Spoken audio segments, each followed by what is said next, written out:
Hey, good morning. It's Dr. Shirley. How are you today? Welcome to the Dr. Shirley Says show, where we are always trying to figure out what is at the bottom of what's going on in your body. What is the cause? So I like to say, I should call it the Dr. Shirley Detective Show, right? So we could find out what's going on in your body and then also to fix that, how to balance that. I'm not a doctor of medicine, but I'm a doctor of naturopathy. And what that means is that I'm someone who's always looking for the root cause. We heal things naturally. I'm not even supposed to use that word heal. We help the body become healthier naturally, and that may be by foods, by supplements, by cleansing, by having some fresh air, and by having relationships that are satisfying, and also by having work that makes us feel happy as well too, because when we are not enjoying what we're doing on a daily basis, it doesn't feel good. If we wake up every day and we're slapping that alarm clock and saying, oh crap, maybe we're doing something wrong. So we're going to educate about vitamins, foods, and supplements and all of those things too. But we have to always look within ourselves and what can we do to be healthier.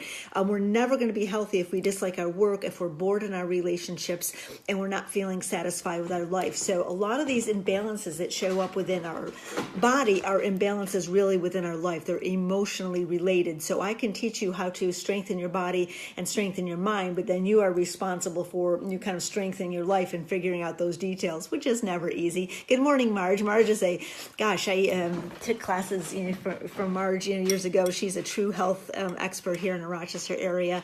And hey, Gretchen, nice to see you. Morning, Liz. Nice to see you from the great state of Texas. So let's start off, and we're going to talk about our kidneys this morning. We have two, hopefully, although we can function with one if we have to, but our kidneys are super important where we can't really go very long. You hear about someone having maybe congestive heart failure, and my dad had that. He lived for years.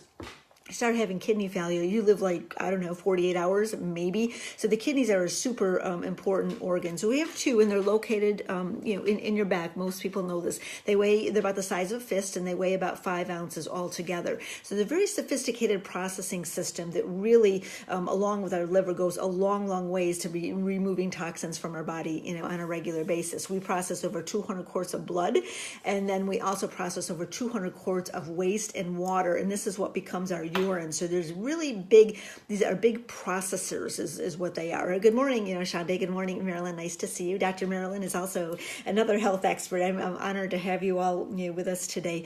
And so as we think about this as being a filtration system, it works hand in hand along with the liver. So today we're going to talk about some of the physiology, some of the herbs and some of the foods, and then also how to act preventatively, especially when it comes to the bladder. So one of the main things that goes on with the kidneys is that regulate our electrolytes, okay?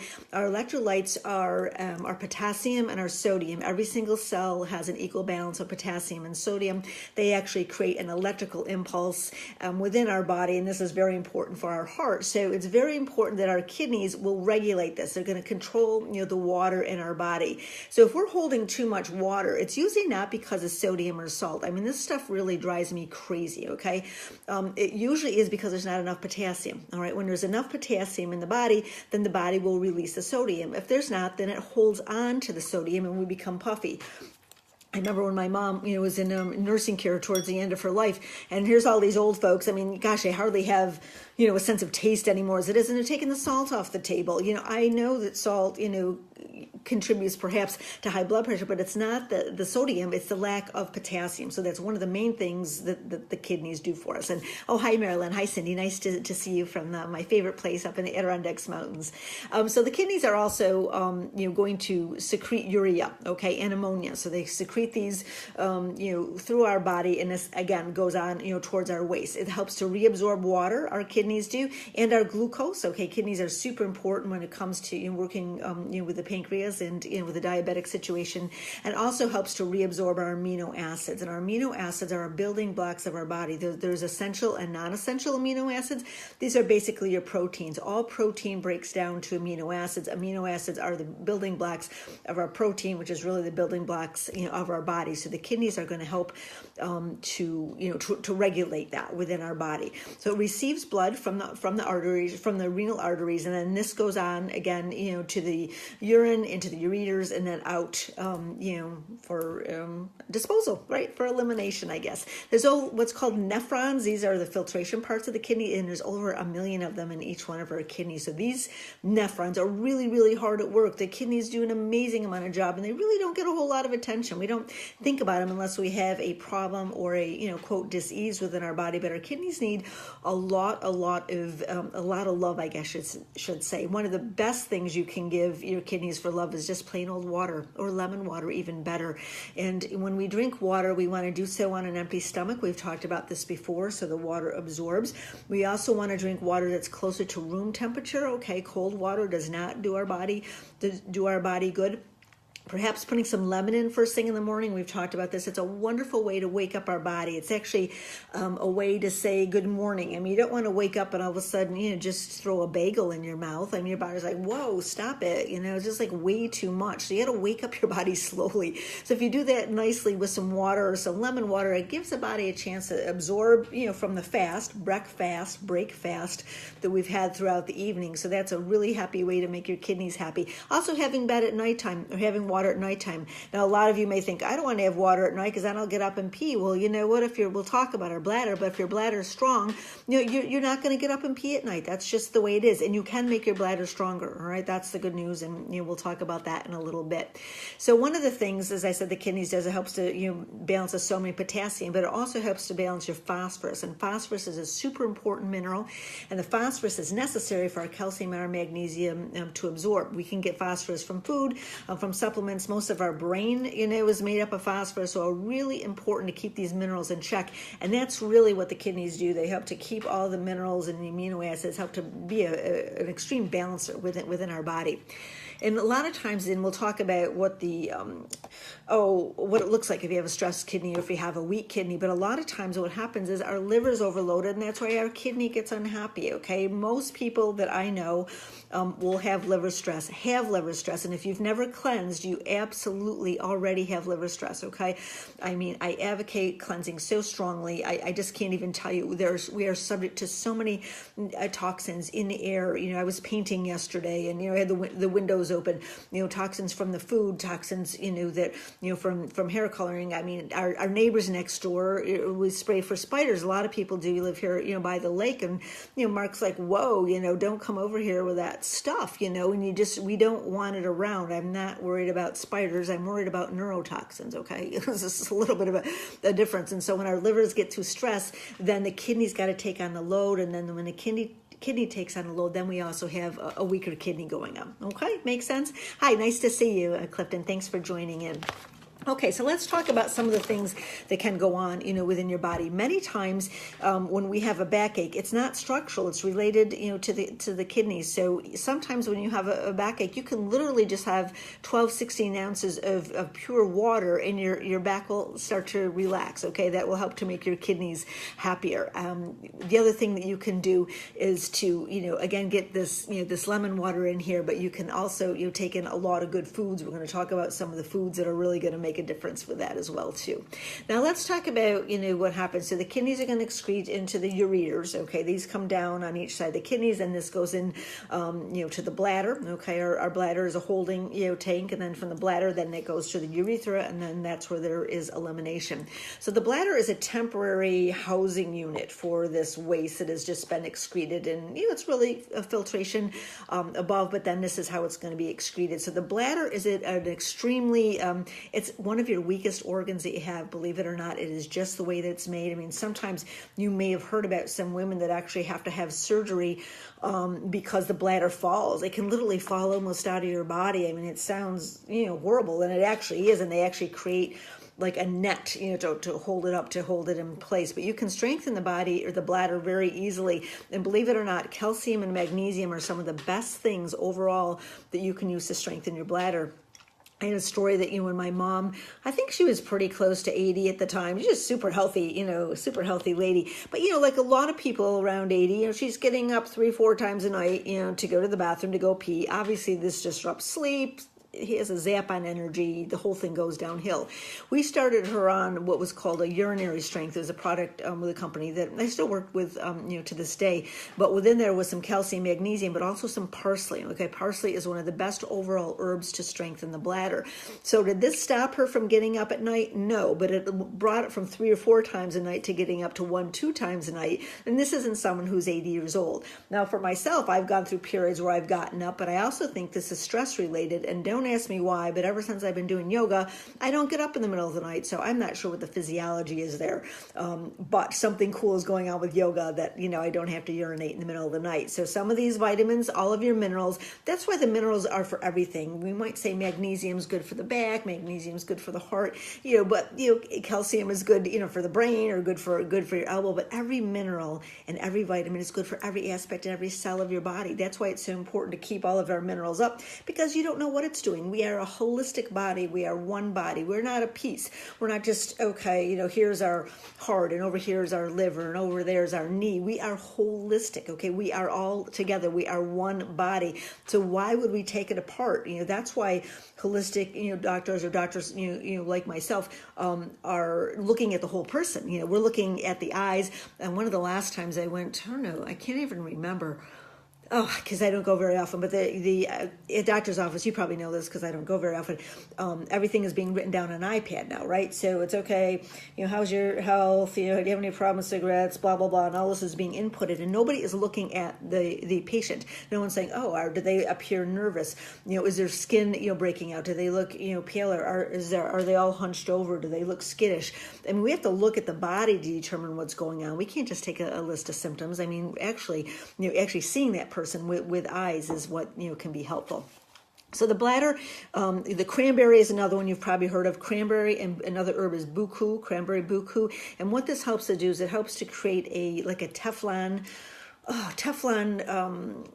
surface inside the bladder, meaning that when bacteria comes in, that it does not stick. Now, if we don't, urinate on a regular basis, it can be a big breeding ground. So, I remember working with a girl years ago who somehow had this thing that she decided, her office, her desk was about 6 feet from the bathroom, but she was playing this weird game of not going to the bathroom. Well, I don't know, that's not good for you. We have to urinate when we can. And while we're at that, our urine throughout the day should be a very light, almost clear color. If your urine is dark, it usually is an indication that there's too many toxins. You're not drinking enough water is really the simple answer. Their urine is going to be darker in the morning, of course, because there's been a resting period overnight, but throughout the day, unless you're taking, I take this product, Ionix. I know Sheila's on here. She takes it too, and she sent me some notes. She's like, all right, who's got fluorescent pee going on here? And, that's me. So some vitamins, have naturally occurring, like turmeric is yellow, and that may discolor that, but for the most part, your urine should be white or clear color. One of the emotions that's associated with urine, and you may know this, because does anyone want to guess what emotion might be affiliated? Because all the Chinese medicine has emotion, okay? So the emotion that's associated with the bladder is fear, okay? You might hear someone say, oh my God, I was so scared, I thought I'd pee my pants, right? If any of you watch Handmaid's Tale, it's a pretty intense, show. I think it's on Hulu or Netflix or whatever, but there was a scene where all these girls thought that they were going to be hanged, literally, and the bladder's release. It's a fear thing that goes on. So a lot of times we may be having, we may be having difficulty with our bladder, but it may be emotionally based. We may have fear going on in our life, whether that's, fear about our lives or generalized anxiety, and it could be anything. I don't mean to put that on you, but if you've got some issues with fear, you may have some issues with your bladder and your kidneys, and vice versa. So do not hold your bladder. There's just no reason to do that. Unless you have to, like if you're driving or something.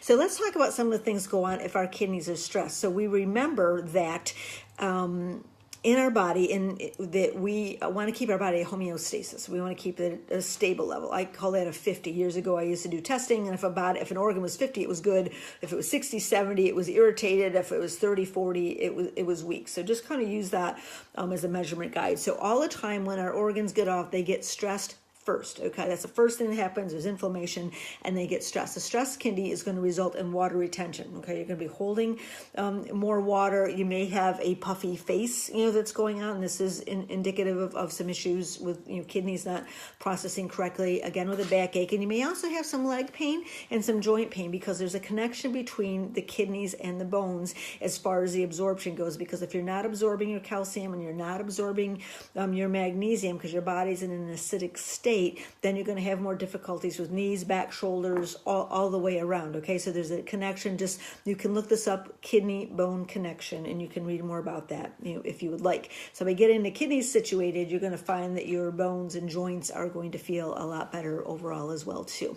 Now, when the kidneys become on the weak side, then you may end up having difficulty with bone fractures. You may have more inflammation, like a true arthritis type of a thing. You may have a lot of pain, not only in the back but radiating down back, radiating down legs. Your hips and your legs may be a little bit out of place. You may just have some difficulty even with your gait, or even with your walking. So those are some indications that you would want to build those kidneys back up again. Again, you can work with a health professional like myself. There's a lot of wonderful holistic health practitioners who are available, and make that part. I did a talk one day about making that part of your team. I mean, this doesn't ever negate medical help. Never. I never, you're having issues. Thank God we can call 911. Thank God we can rush off to the hospital if we need emergency care and MRI and all these wonderful diagnostics. This is about being healthy and being in a preventative, type of state. Okay, so you're not getting to a point where something really difficult is happening, and then you're trying to dial that back. That can be hard. Okay, and it really can. So let's work from a preventative standpoint and why we want to keep healthy. So we talked about the cranberry, buku, and parsley, and the magnesium is super important. Again, magnesium has over 5,000 enzymatic functions, from the nervous system to blood, to back, into brain, to focus. Even TMJ can be related to lack of magnesium. So very important mineral to keep in there, for the health of your kidneys and for the health of your bladder. Now, those who may end up with kidney stones are actually, again, this is my opinion. I will preface this, not a medical doctor. This is from 30 years of experience, though. The kidney stones are calcified. Okay, there's a calcification. They can be extremely painful, from what I've been told, because they're a calcified piece that gets very rough edges, and so then when it passes through, through the kidney, the pain, it is bleeding that goes on, because it's actually almost like a razor that's kind of ripping on through there, because they just have such harsh edges going on. So things that are calcified are there because there's too much calcium in the body. This doesn't mean you don't need calcium. That means that there has not been enough magnesium. So if you've got, let's just say for math's sake, 1,000 milligrams of calcium and 500 milligrams of magnesium, that is a correct ratio. Okay, it's a 2-to-1 type of a ratio. 500 magnesium, okay, or 500 calcium, 250 magnesium. You always want to have half that amount. So if you do not have enough magnesium in your body, then the calcium starts to flow through your body and it calcifies. It can calcify around your joints. If you ever see someone that has really, what do they call it? Not osteoarthritis. There's another name, in the phalanges, around the knuckles, when they get really inflamed and very painful. My dad used to have calcium deposits in his legs that he used to have surgically removed. And when I think about it, he had some difficulty with his heart, with some blood pressure, definitely magnesium related, but this was the 70s and way before my time, to start doing this. If you have even, just to jaunt off a little bit, like a heel spur, again, that's a calcification within your body, too much calcium going on. So magnesium is what would be preventative, along those ways. Most people that have trouble with the kidneys to an extreme ways is directly related to high blood pressure. And again, high blood pressure related not just to your vitamins and minerals, your potassium in particular, and your magnesium in particular, but also to your stress level and to your weight. So when our high blood pressure gets up, we are more susceptible to having difficulties, with our kidney. Some things that are going to be very helpful for you are to have an antioxidant to help to reduce the inflammation. I say this most every day. your antioxidants are what are there, and the antioxidants are going to help to protect those cells, or it's like putting a ring around them, so those bad little invaders are going to help to rip down those cells. So we need those antioxidants, and those can come food wise. Garlic, very, very good for the bladder, very, very good for the kidneys. Onions are very good. Kale, raw is better. Green tea and olive oil are all very good. Sheila wants to know about gallstones. I'm going to do, that's a buildup of fats that have not been processed correctly. I will do a class on gallstones, Sheila. I think it's a great idea. A number of years ago, there was just, everyone was having their gallbladder out. It seems like all my clients, they're having a gallbladder out. Not necessarily. You can also do gallbladder flushes, but thank you for that. We will speak of that. We'll speak on that on another day. So that's pretty much it. For bladder and for kidneys as well too. Does anyone have any questions? I appreciate you watching today. Appreciate any of your comments. If you can make any, seeing a surgeon on Monday. Okay, maybe we'll do that. Maybe we'll do that soon for you. I'll definitely be able to help you. If I can help you with anything, anyone, let me know. My website is getwellnaturallynow.com. I also teach a certified herbalist class. I would love to have you join me. There is a huge need for people like me, or perhaps someone like you, that can help other people, in this way. So if you take a certified herbalist class, then you can become a certified herbalist. You work with me directly, train with me directly, so you can go out and help other people. Okay. So thank you for joining me today. I appreciate you all, very much, and bring on your likes and bring on your nice comments so we can let other people share this news too. Thanks so much. Talk to you soon. Bye now.